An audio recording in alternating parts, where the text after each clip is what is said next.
사도신경하심으로 10월 9일 수요일 새벽 예배를 하나님께 올려드립니다. 나는 전능하신 아버지 하나님 천지의 창조주를 믿습니다. 나는 그의 유일하신 아들 우리 주 예수 그리스도를 믿습니다.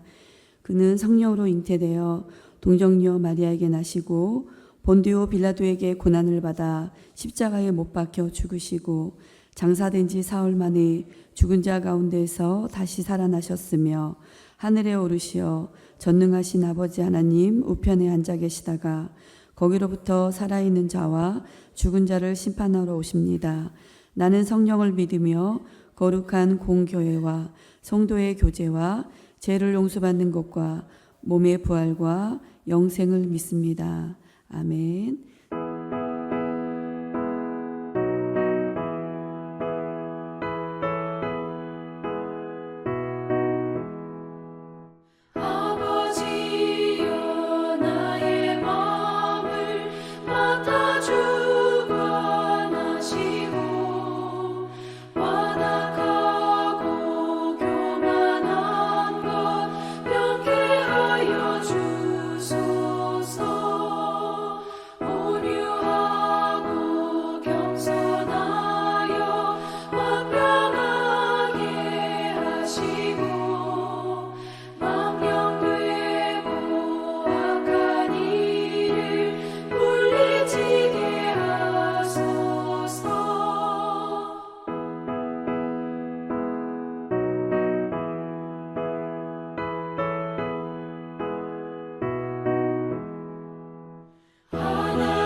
오늘 함께 보실 말씀은 호세아서 7장 1절에서 16절 말씀입니다. 다 같이 합독하시겠습니다.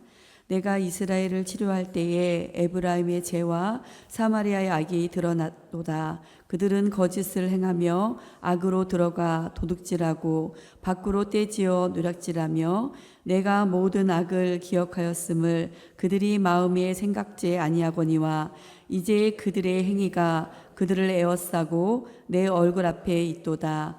그들이 그 악으로 왕을 그 거짓말로 지도자들을 기쁘게 하도다.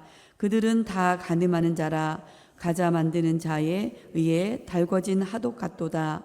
그가 반죽을 뭉침으로 발효되기까지만 불 일으키기를 그칠 뿐이니라.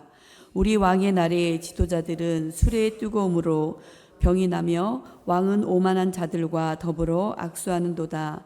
그들이 가까워 올 때에 그들의 마음은 간교하여 하덕 같으나 그들의 분노는 밤새도록 자고 아침에 피우는 불꽃 같도다. 그들이 다 화덕같이 뜨거워져서 그 재판장들을 삼키며 그들의 왕들을 다 엎드러지게 하며 그들 중에는 부르짖는 자가 하나도 없도다. 에브라임이 여러 민족 가운데에 혼합되니 그는 곧 뒤집지 않은 전병이로다. 이방인들이 그의 힘을 삼켰으나 알지 못하고 백발이 무성할지라도 알지 못하는도다. 이스라엘의 교만은 그 얼굴에 드러났나니 그들이 이 모든 일을 당하여도 그들의 하나님 여호와께로 돌아오지 아니하며 구하지 아니하도다. 에브라임은 어리석은 비둘기같이 지혜가 없어서 애굽을 향하여 부르짖으며 아스루로 가는도다. 그들이 갈 때에 내가 나의 그물을 그 위에 쳐서 공중의 새처럼 떨어뜨리려고 전에 그 회중에 들려준 대로 그들을 징계하리라. 화 있을진저 그들이 나를 떠나 그릇 같음이니라. 패망할진저 그들이 내게 범죄하였음이니라. 내가 그들을 건져주려 하나 그들이 나를 거슬러 거짓을 말하고 성심으로 나를 부르지 아니하였으며 오직 침상에서 슬피 부르짖으며 곡식과 새 포도주로 말미암아 모이며 나를 거역하는도다. 내가 그들 팔을 연습시켜 힘있게 하였으나 그들은 내게 대하여 악을 꾀하는도다. 그들은 돌아오나 높으신 자에게로 돌아오지 아니하니 속이는 활과 같으며 그들의 지도자들은 그 혀에 거친 말로 말미암아 칼에 엎드려지리니 이것이 애굽 땅에서 조롱거리가 되리라. 아멘. 네. 우리가 어제 호세아 6장의 말씀을 살펴보았는데요. 오늘 어제 6장의 말씀과 오늘 7장의 말씀은 이렇게 연결이 됩니다. 이어지는 말씀이 됩니다. 북이스라엘의 그 백성들이 찢기고 상한 것들을 치료받기 위해서는 우리가 하나님께로 돌아가야 되잖아요. 세상에서는 우리가 찢기고 상한 이 마음을 치료받을 수가 없는데, 그래서 호세아가 그 찢기고 상한 것들을 치료해 주실 분은 하나님이시기 때문에 우리는 하나님께로 돌아가야 된다라고 이렇게 외치지만은 그들은 전혀 회개하지를 않고 있는 모습을 우리가 어제 호세아 6장의 말씀에서 보았습니다. 오늘 7장에서는 이 북이스라엘의 영적인 이 질병 상태를요, 하나님이 진단하고 계시는 거예요. 그러니까 계속해서 이제 이스라엘 백성들은 하나님의 법을 떠나서 이제 그 우상을 섬기고 또 죄악 가운데 있었잖아요. 근데 이제 오늘 하나님께서 이 7장의 말씀은 이런 영적인 상태, 이 질병의 상태를 하나님이 진단하시고 또 그것을 고치시고 치료하시기를 이제 원하고 계시는 거예요. 그런데 그들에게 영혼의 실체를 이렇게 들여다봤더니 하나님께서 그 죄악이 너무 큰 거예요. 너무 커서 이제는 치료할 수 없을 만큼 그렇게 죄악이 그들 가운데 만연해 있는 거죠. 그래서 그 죄의 실체를 이제 제거할 수 없기 때문에 하나님께서 제거할 수 없는 이 불가능한 상태가 됐기 때문에 이제 이 죄악의 덩어리를 도려내는, 이 수술로 도려내는 그 수술밖에는 다른 방법이 없을 만큼 이렇게 그들의 영적 상태가 아주 큰 중병에 들어 있었다. 이렇게 성경은 말하고 있는 거예요. 사랑하는 하나님의 나라, 하나님의 백성인 이 북이스라엘을 하나님께서 수술대 위에 이렇게 올려놓고 이 수술 부위를 딱 열어보니까 이게 종양 같은 이 죄의 모양들이 이렇게 막 드러나기 시작하는데, 오늘 7장 1절에 보면 내가 이스라엘을 치료할 때에 에브라임의 죄와 사마리아의 악이 드러나도다 하면서 그 종양과 같은 죄악의 덩어리의 이름을 뭐라고 하시냐면 에브라임의 죄 그리고 사마리아의 악이다, 이렇게 꼬집어서 말씀하고 있어요. 이게 왜 이렇게 말씀하고 계시냐면은 하나님은 이 에브라임의 죄, 사마리아의 악 이렇게 묘사를 하냐면 에브라임은 북이스라엘의 지파 중에 한 아주 큰 가장 그 영향력이 있는 그런 지파예요. 여호수아 때 12지파로 나눠지고 다윗 이후에 이제는 북이스라엘과 남유다로 나눠지잖아요. 그때 이제 그 북이스라엘의 그 지파 중에 하나인데 그 지파 중에 가장 크고 영향력 있는 지파였어요. 그리고 북이스라엘이라고 하는 이 국가 공동체를 형성하는데 매우 주도적인 그런 강력한 힘을 가지고 있는 이 지파가 오늘 말씀하고 있는 에브라임 지파예요. 그러면 사마리아는 뭐냐면 그 북이스라엘의 수도예요. 그러니까 오늘 우리나라 같으면 이제 서울을 말하는 거겠죠. 그래서 이 사마리아는 행정, 정치적, 경제적 이런 모든 것들이 이 중심지가 바로 이 사마리아란 말이에요. 근데 이 북이스라엘의 이 심장과도 같은 이 사마리아와 또 이 에브라임 이 지파들이 이 하나님께서 여기를 이렇게 종양과도 같은 죄악의 어떤 덩어리로 이렇게 보시는 이유는 지금 이 북이스라엘이 안과 밖으로 전체적으로 매우 심각하게 영적인 부패 그리고 그 심판 직전의 상태였음을 의미하는 의미로 이 표현을 쓰신 거예요. 사랑하는 하나님의 나라의 백성인 이 북이스라엘을 이 수술대 위에 이렇게 올려놓고 이렇게 수술 비율을 딱 열어보니까 죄의 덩어리들이 이렇게 자라고 있는 거죠. 종양이 자라고 있는데 마치 이 종양들이 죄에 무뎌지다 보니까 뭐냐면 이 종양이 마치 나의 몸과 한 몸이 된 것처럼 그냥 너무 자연스럽게 되어버린 상태가 된 거예요. 이 종양은 떼어내야 되는 거잖아요. 그런데 이 죄가 마치 이 종양처럼 내 몸에 붙어서 이것 꼭 마치 떼어내지 않아도 되는 것처럼 꼭 내 몸에 있었던 것처럼 이렇게 자연스럽게 되어버린 이 상태를 말씀하고 있습니다. 1, 2절을 우리가 다시 한번 읽어볼까요? 내가 이스라엘을 치료할 때에 에브라임의 죄와 사마리아의 악이 드러나는도다. 그들은 거짓을 행하며 안으로 들어가 도둑질하고 또 밖으로 떼지어 노략질하며 내가 모든 악을 기억하였음을 그들이 마음에 생각지 아니하거니와 이제 그들의 행위가 그들을 에워싸고 내 얼굴 앞에 있도다. 네. 하나님께서 이스라엘을 치료하면 치료할수록 계속해서 새로운 죄들이 드러난다는 거예요. 그들이 저지르고 있는 모든 죄가 이제는 일상생활처럼 일상화되어 버려가지고 이제 숨겨지지도 않지만 그들이 이제 하나님 앞에서 숨기려고 하지도 않는 거예요. 이제 드러내놓고 그냥 죄를 지는 지경에까지 이르게 된 거예요. 이 북이스라엘 백성들이. 하나님께서 그들이 저지른 이 모든 악을 다 기억하실까요? 기억지 아니하실까요? 다 기억하시잖아요. 이스라엘 백성도 그것을 알고 있었을 거예요. 저희도 하나님이 우리의 모든 죄를 기억하시고 지금 이 순간에도 우리의 모든 삶을 보고 계신다는 그 사실 때문에 우리는 죄를 짓지 않으려고 하나님을 의식하면서 살아가고 있잖아요. 그런데 지금 북이스라엘 백성들은 이렇게 하나님이 자기들이 짓고 있는 이 모든 죄를 다 보고 계시고 기억하고 계신다는 이 사실조차도 그들이 전혀 마음에 두지 않고 있다는 거예요. 하나님께서 이스라엘을 치료하실 때마다 또 이스라엘은 하나님의 도움의 손길을 계속 거부하고 제약으로 달려가는 그런 모습들을 계속 성경에서는 계속 보여주고 있습니다.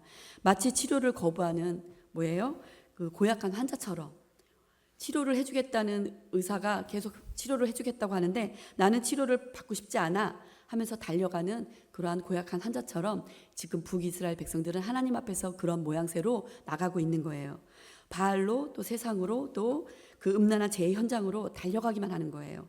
이런 그들을 바라보는 하나님의 마음이 어떠셨을까요? 오늘날도 이 죄악 가운데 있는 이 땅을 살고 있는 우리의 이런 모습들을 하나님도 그저 지켜보고 계시면서 가슴 아파하시고 또 애통해하시고 또 이제 우리가 또 온전한 그리스도의 이 몸된 이 삶을 사시기를 원하실 텐데 이 하나님이 이 북이스라엘의 이런 죄악 가운데 있는 이런 모습을 보면서 얼마나 마음이 아프셨을까 그런 생각을 이 말씀을 묵상하면서 해봤습니다. 3, 4절 말씀을 한번 읽어볼게요. 그들이 그 알그로 왕을 그 거짓말로 지도자들을 기쁘게 하는도다. 그들은 다 가늠하는 자라 과자 만드는 자에 의해 달궈지는 화덕과 같도다. 그가 반죽을 뭉침으로 발효되기까지만 불 일으키기를 그칠 뿐이니라. 그 악으로 왕을 그 거짓으로 지도자들을 기쁘게 하는도다. 신분과를 막론하고 남녀노소를 막론하고 이 지금 북이스라엘은 이 하나님을 떠나버린 모든 죄의 일상들이 그냥 뭐 누구나 할 것 없이 그냥 만연해 있는 거예요. 그냥 뭐 왕이든 그 왕궁에 사는 사람이든 지도자들이든 상관없이 그냥 남녀노소든 뭐 여자건 남자건 뭐 할 것 없이 그냥 이 죄에 만연해서 살고 있는 이런 모습들인 거예요. 그들이 그 악으로 왕을 그 거짓말로 지도자들을 기쁘게 한다는 것은 왕이 그 밑에 있는 여러 종류의 사람들도 같은 맥락의 삶을 살아가고 있기 때문에 그 안에 사는 것이 서로 불편함이 없는 거죠. 그러니까 말하자면 이제 우리가 담임 목사님이 오시기 전에는 우리가 이 앞에 횡단보도를 건너는 게 너무 멀기 때문에 그냥 무단횡단을 했어요. 그죠? 무단횡단을 했어도 우리는 죄의식이 느껴지지 않았죠. 왜냐하면 나만 건너는 것이 아니라 누구도 다 건너기 때문에 건너면 안 되는 걸 알지만 누구나 건너기 때문에 그게 불편하지 않았어요. 그런데 목사님이 오셔서 횡단보도로 건너라, 이렇게 무단횡단을 하지 말라 이렇게 말을 했을 때는 그게 의식이 되잖아요. 그러니까 건너고 싶지만 다른 사람들이 건너지 않기 때문에 건널 수 없는 거예요. 불편하죠. 불편하지만은 정해진 법은 지켜야 되는 거잖아요. 그 불편하지만 이런 거와 마찬가지로 지금 이 북이스라엘 사람들도 너나 할 것 없이 죄를 짓고 하는 거니까 서로 불편함 없이 이게 이제 편한 거예요. 나만 짓는 죄면 이게 의식을 할 텐데 그렇지 못하다는 거죠. 그러면서 하나님이 그들의 죄악 상태를 뭐라고 표현하냐면 달구어진 화덕 같다는 거예요. 화덕. 예. 그들이 항상 이 화덕처럼 몸이 달구어진 상태예요. 언제든 기회만 있으면 제 현장으로 달려갈 준비가 되어 있는 자들인 거죠. 이스라엘의 그 영적인 이 무질서와 타락의 정도가 이미 달구어진 이 화덕처럼 돼 버린 겁니다. 이 화덕은 그 음식을 만드는 거잖아요. 뭐 TV에서 보셨는지 모르지만 이렇게 항아리 모양처럼 돼 있어서 밀가루 반죽을 이렇게 넓적하게 이렇게 그 피자처럼 이렇게 얇게 붙여서 이렇게 벽에 이렇게 붙이면은 이렇게 구워내는 그런 이게 화덕을 저는 직접 본 적은 없지만 TV를 통해서 봤는데 아마 그런 화덕일 것 같아요. 그런데 이 화덕이라는 것은 어느 정도 잘 달궈지면 모든 요리가 이렇게 가능하잖아요. 그런데 그리고 그런 만큼 모든 조리가 이렇게 화덕이 불이 지펴질 그 순간에는 어떤 음식이 조리되는 거와 마찬가지로 그들은 죄를 질 수 있는 기회가 되면은 죄를 지을 준비가 되어 있는 거예요. 지금 이 북이스라엘은 하나님이 아닌 우상을 섬기는 일에 대해서 너무나 잘 달궈진 이 화덕처럼 되어 있죠. 그것에 대한 열심이 얼마나 뜨거운지 이 죄를 범할 기회를 포착하면 이미 이 달궈진 화덕처럼 죄를 짓는데 열과 성의를 다하고 있는 거예요.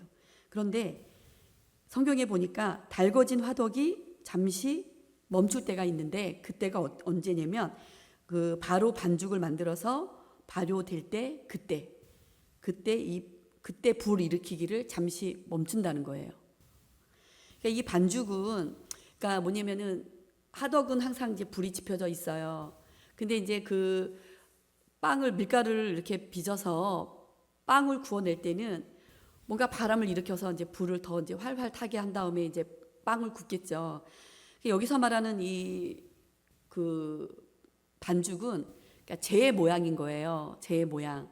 잠시 멈췄다. 이것은 우리가 이제 이 죄를 질 때는 죄의 강도가 높아지잖아요. 죄가 더 강하면 강할수록 그들이 그거를 쾌감을 느끼는 거죠. 처음에 하나를 작은 죄를 질 때는 잘 몰라요. 그런데 점점 더 강한 죄를 져야지만 본인이 그것을 쾌감을 느끼게 되는 것처럼 여기서 말하는 건 잠시 멈췄을 때에는 이게 뭐냐면 반죽을 빚을 때인데 이제는 이것으로는 안 돼. 더 흥미롭고 더 쾌락을 느낄 만한 그러한 반죽을 빚을 그때에는 잠시 멈추는 거예요. 그리고 뭐예요? 그것이 다 빚어진 상태에는 다시 불이 활활 화덕을 불을 지펴서 이제 빵을 이제 굽는 거죠. 굽기 위해서 이제 그 화력을 높이는 거죠. 저들은 죄를 지을 기회를 노리고 있는데 죄에 대해서 화덕을 달구듯이 뜨거운 열심을 가진다는 거예요. 8절에 에브라임이 여러 민족 가운데 혼합되니 그는 곧 뒤집지 않은 전병이로다. 이스라엘을 향한 이 하나님의 진단은 뭐냐면 뒤집지 않은 전병이라고 말씀하고 계세요. 전병은 이렇게 한쪽만 굽는 게 아니라 양쪽을 다 구워야 되잖아요. 그런데 이게 적당히 구워야 되는데 이렇게 전병을 이렇게 붙여놓고 다른 쪽도 굽고 이렇게 돌려서 구워야 되는데 그렇게 먹어야 되는데 그렇게 잘 구워져야 또 제사에도 올릴 수 있는데 그런데 뒤집지 않은 전병은 어떻게 돼요? 새까맣게 타버리잖아요. 새까맣게 타버려서 이거를 먹을 수도 없고 그리고 제사로도 쓸 수 없이 이제 버려야 되는데 지금 그들은 우상 숭배에 푹 빠져가지고 이 뒤집지 않은 전병처럼 이건 이방인도 아니고 신앙인도 아니고 그냥 버려진 자가 되어버린 거예요. 그래서 하나님이 도무지 쓸 수 없는 존재가 되고 말았다는 거예요. 이 성경은 말하죠. 하나님은 이런 상태를 영적 무지의 상태라고 말해요. 예. 그래서 9절 10절에 이방인들이 그의 힘을 삼켰으나 알지 못하고 백발이 무성할지라도 알지 못하는도다. 이스라엘의 교만은 그 얼굴을 드러났나니 그들이 이 모든 일을 당하여도 그들의 하나님 여호와께로 돌아오지 아니하며 구하지도 아니하는도다. 예. 이 영적인 상태가 뒤집지 않은 전병과 같다. 이렇게 말씀하시면서 결국 이 하나님은 북이스라엘의 영적 상태가 아주 가장 심각한 상태로 되어 있다는 것을 이렇게 고발하고 계시는데 왜 우리가 하나님께로 돌아가야 되죠? 지금이 너무 좋은데? 이렇게 말하고 있는 거예요, 이스라엘 백성들이. 그래서 화덕에서 이 전병을 붙여놓고 뒤집을 생각도 하지도 않고, 그리고 빼낼 필요성도 전혀 느끼지 못하고 있는 거죠. 그것이 타던지 말던지, 그러니까 본인들이 죄를 짓고 있는지, 우리가 왜 하나님께로 돌아가야 되는지, 이것 자체도 이제 무감각한 상태로 있는 거예요. 이대로가 너무 좋으니까, 이대로가 편하니까. 우리도 그렇잖아요. 하나님을 믿는 것들이, 불편한 것들이 많잖아요. 제약되는 것들이 많고, 그죠? 세상 사람들에 비해서 우리가 하지 말아야 되는 것들도 많기 때문에, 불편함이 많아요. 하나님의 말씀대로 살아가는 것이 힘들고 어렵죠. 근데 이렇게 자기 마음대로 죄 가운데 사는 사람들은 그런 기준이 없어요. 이대로 좋은 거예요. 우리가 어때서요? 우리가 왜 하나님께 돌아가야 되죠? 라고 말하는 거예요. 근데 우리는 어떻죠? 뒤집지 않은 전병처럼 우리가 되었는데도 우리 신앙이요, 기도도 하지 않고 예배 자리에 나오지 않는 그런 뒤집지 않은 전병처럼 우리가 되어버렸는데도 우리가 깨달지도 못하고 있는 우리의 신앙이 있는지, 오늘 이 시간 우리가 이 새벽에 우리의 자신을 정직하게 진단해 보시기를 바랍니다. 하나님은 우리를 치유하는 것이 목적이 아니에요. 우리를 치유하는 것만 목적을 가지고 계시는 것이 아니라 우리를 치유하셔서 우리가 하나님의 무기가 되기를 원하세요. 그리고 그런 강력한 하나님의 무기가 되는 방법은 우리가 하나님께로 나가는 거예요. 그리고 하나님과 친밀한 관계를 갖는 거예요. 맺는 거예요. 하나님을 떠나서는 우리가 아무것도 할 수 없기 때문에 우리가 정말로 하나님 앞으로 나와야지만 우리가 하나님의 귀한 하나님의 무기가 되어서 이 세상 가운데에 우리가 스스로를 지킬 수 있고 또 하나님의 자녀답게 살아갈 수 있는 것입니다. 자, 우리가 창원제일교회 우리 성도님들은 모두가 하나님과 이런 친밀한 관계를 맺어서 우리의 그분의 뜻대로 살아가는 그런 복된 삶이 되시기를 주님의 이름으로 부탁드립니다. 기도하시겠습니다. 하나님 오늘 이 말씀을 통해서 이스라엘의 죄악과 그들을 바라보는 호세아 선지자, 그리고 하나님의 그 안타까운 마음을 보게 하시니 감사합니다. 오늘도 우리에게 돌아오라고 말씀하시면서 또 기회를 주시는 하나님 앞에 마음을 돌이키며 그 주님 음성에 귀를 기울이는 우리들의 그 복된 삶이 될 수 있도록 주님 도와주시옵소서. 오늘도 하나님과 친밀한 관계를 맺고 또 하나님 자녀답게 살아갈 수 있도록, 그래서 하나님의 무기가 될 수 있도록, 그래서 온전히 하나님의 아름다운 이 그리스도의 삶을 살아갈 수 있도록 하나님 이 시간에도 우리를 지키시고 또 오늘 하루도 하나님의 그 부르심에 합당한 삶을 살아갈 수 있도록 도와주시옵소서. 이 모든 건 우리를 사랑하시는 예수님의 이름으로 기도합니다. 하늘에 계신 우리 아버지의 이름을 거룩하게 하시며 아버지의 나라가 오게 하시며 아버지의 뜻이 하늘에서와 같이 땅에서도 이루어지게 하소서. 오늘 우리에게 일용할 양식을 주시고 우리가 우리에게 잘못한 사람을 용서하여 준 것 같이 우리 죄를 용서하여 주시고 우리를 시험에 빠지지 않게 하시고 악에서 구하소서. 나라와 권능과 영광이 영원히 아버지의 것입니다. 아멘.